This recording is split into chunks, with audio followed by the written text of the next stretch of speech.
What's up everyone, and welcome back to the channel. In today's video we have a few things going on my 2017 Toyota Tacoma. First up, we need to do the differential oil change. Now if you're new to the channel, I recently re-geared my truck, and that means that I did already flush the front and rear diffs.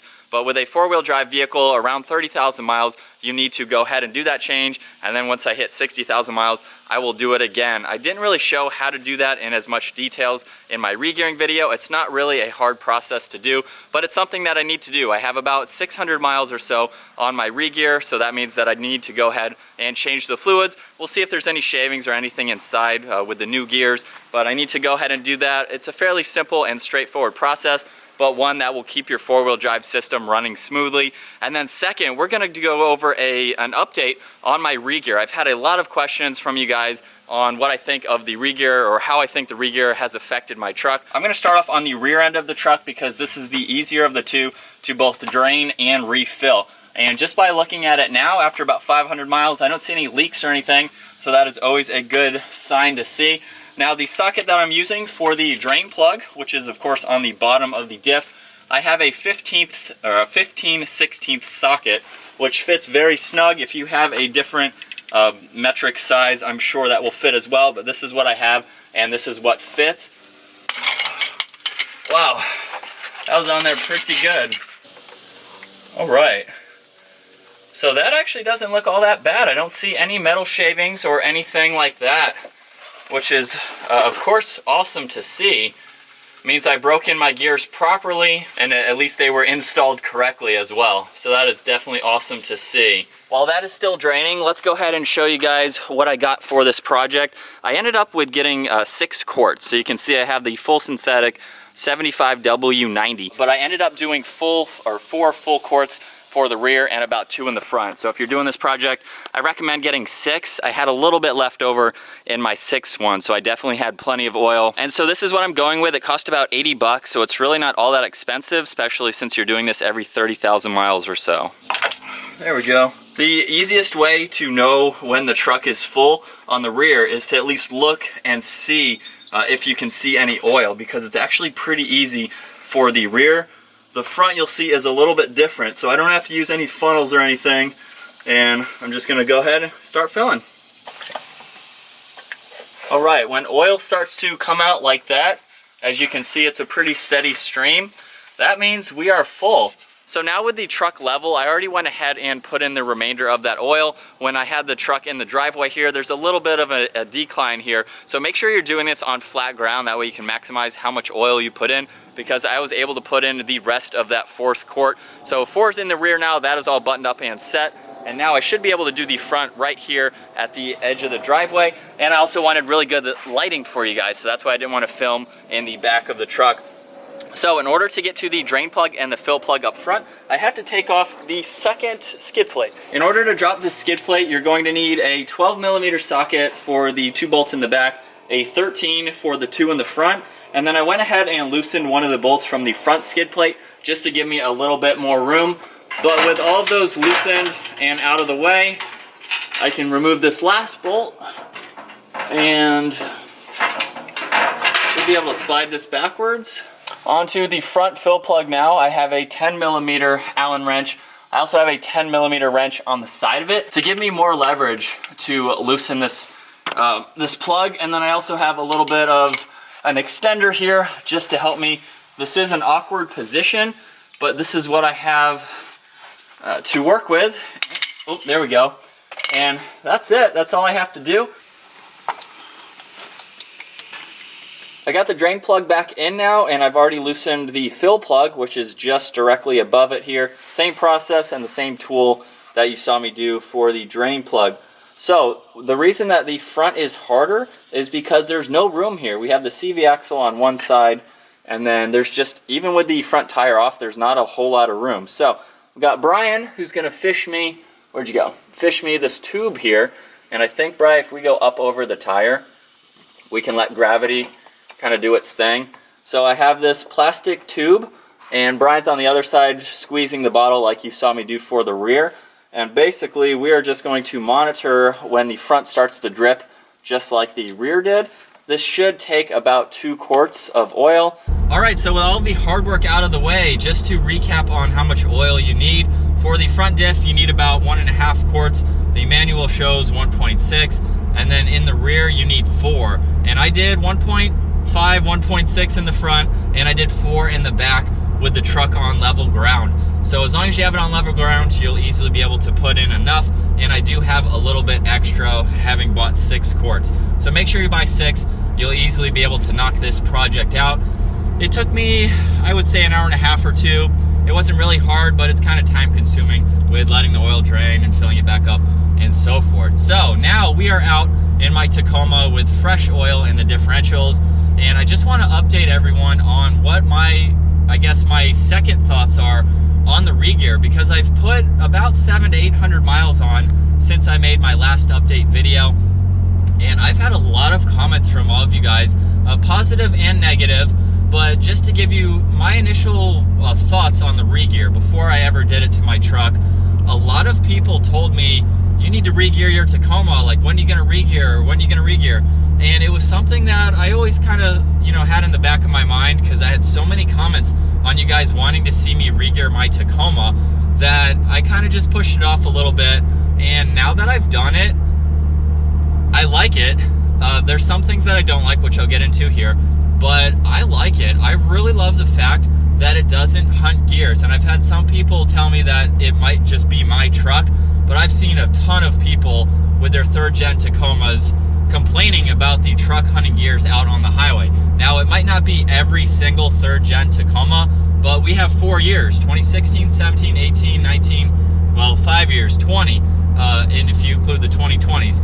But I think the 2020s may have some kind of updates or refresh with the ECU and how everything works compared to the previous models. But most of the 3rd gens do have this problem, and if you don't realize it, it's kind of hard to see, but you're just driving in D in automatic for the most part. So right now you can't tell what gear you're in unless you actually listen to it and hear it. So had a lot of people wanting me to finally do the ReGear. I redid it. I did the ReGearing with the 529s on 33-inch tires, and the biggest thing that I've noticed, it drives so much smoother. I love how smooth it is.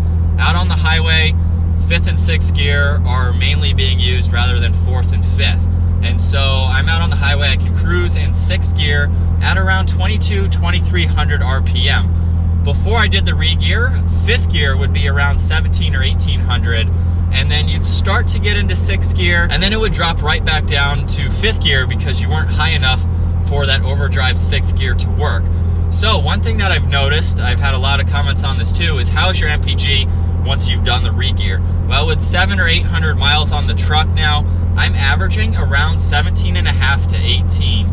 Before the ReGear, I was around 18 to 18.5. So I've actually lost a little bit on the MPG, and most of that is highway miles. I've been driving this a lot on the highway recently, and my only explanation for why it's dipped just a little bit is 5th gear running 1800 RPM, 6th gear running 2300 RPM, and that's just depending on your speed. I would say between 65 and 75 miles an hour roughly would adjust that RPM just a little bit. And so if you're cruising down the highway in 6th gear, you have cruise on, and you're driving for a good bit. I'm normally doing 80 to 100 miles nonstop on the highway. You're running a higher RPM, which means you're going to be burning more fuel, and your MPG is going to dip a little bit. My initial impressions with the ReGear, or before I even installed it, I thought I would get some better MPG. You know, it's something, you're not shifting as much, maybe you'll get some better MPG, but real world testing, it doesn't really help as far as MPG. But if you're buying a Toyota Tacoma, if you're buying a pickup truck in general, MPG is not really high on your list. This is lifted, I've got bigger tires.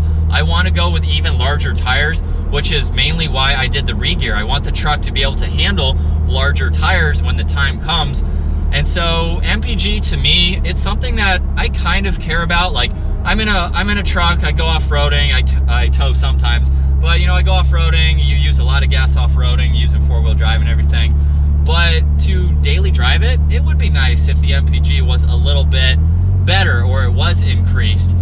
So I'm running 17.6 right now, and that is with almost a quarter tank left on my fuel gauge. So I've gone through a good amount of miles. I am at 235 on this tank so far. But like I said, it's a pickup truck, so if you're worried about MPG, you probably bought the wrong vehicle. But aside from that, I do love how much smoother it drives, because it's a night and day difference. After putting about 30,000 miles on the truck and then 700 on the ReGear, it's a completely different truck. So I do love the fact that it fixed the hunting gear situation. It does go 6th to 5th, but that, in my opinion, is better than going 5th to 4th. One thing that I also wanted to mention too is a lot of people thought just because I uploaded my ReGear installation video and my first drive back to back that I didn't break in my gears properly. Between both of those videos, even though they went up very soon, I already had about 450 miles on the ReGear before I did my first impressions. You need to break these gears in properly, and that is exactly what I did. You have to do a 20-minute drive and then let the gears cool, and then for the next 500 miles you have to basically drive like grandma. You have to be very conservative. You don't want to be slamming on the brakes or doing hard accelerations. I did a small acceleration in my first impressions video, but that was already pretty much to the break-in period, which is why I felt comfortable doing that. But I had a lot of people comment on I wasn't properly braking in my gears.